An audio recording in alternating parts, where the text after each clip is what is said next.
આજે mother day હતો અને ખાસ બનાવ્યો રવાનો શીરો, અને રવાનો શીરો ગરમા ગરમ બનાવ્યો અને બધાને મનપસંદ છે. અને એક બાજુ મેં બટેટાનું શાક સંભારા કરી લીધા અને એક બાજુ મેં ગરમા ગરમ રોટલા ઘડીને બનાવી દીધા તૈયાર, ને બધાને રોટલા ભાવે. અને સાંજનો સમય થઈ ગયો અને પછી મેં દૂધ ગરમ કરવા મૂકી દીધું, અને દૂધ આપણા ચોખ્ખા ગાયનું દૂધ છે.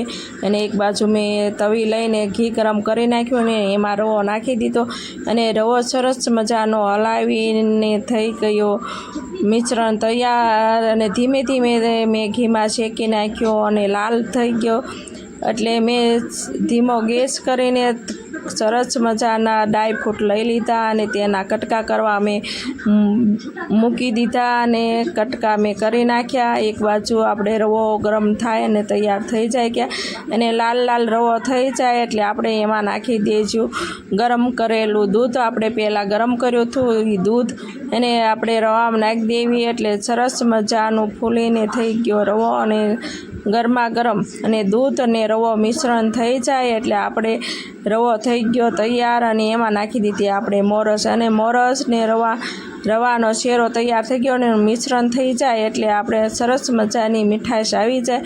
અને રવો અને આપણે ડ્રાયફ્રૂટ નાખી દીધા અંદર, અને ડ્રાયફ્રૂટને સૂકો મેવો હલાવી લઈશું. અને સૂકો મેવો હલાવ્યા પછી આપણે થાળીમાં નાખી દીધો, અને એમાં આડી ઊભી લીટી પાડીને સરસ ચોખ્ઠા થઈ ગયા તૈયાર રવાના. અને મધર ડે પર આપણે બાળકોએ સરસ મજાના